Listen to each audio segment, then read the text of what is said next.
বছর মুহররম আসলে, আশুরা আসলে 9 এবং 10 2 দিন রোজা রাখবে। এই হাদিস থেকে বোঝা গেল নবী সাল্লাল্লাহু আলাইহি সাল্লামের আকাঙ্ক্ষা ছিল, তার নিয়ত ছিল, তার ইচ্ছা ছিল আশুরার সাথে আগের দিন রোজা মিলিয়ে রাখা, অর্থাৎ 9, 10, 10, 11 না। এই জন্য উলামা ইকরাম বলেন সবচেয়ে উত্তম হলো আশুরা উপলক্ষে একজন মুমিনের জন্য 2টা রোজা রাখা। আর সে 2টা রোজা হলো কোনটা? 9 এবং 10। কথা বোঝা আসছে? শুধু 10 তারিখের রোজা রাখা যাবে কিনা, যে 2টা রাখতে পারতেছে না সে কমপক্ষে একটা রাখতে পারবে কিনা, এ বিষয়ে উলামা ইকরাম অনেকে বলেছেন এটা অনুচিত হবে, মাকরুহ হবে। কেন?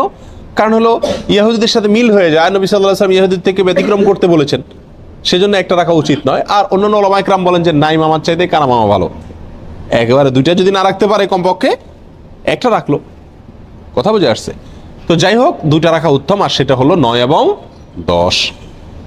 নবী সাল্লাল্লাহু আলাইহি সাল্লাম আশুরার রোজার ফজিলত তালাশের জন্য এই রোজার ফজিলত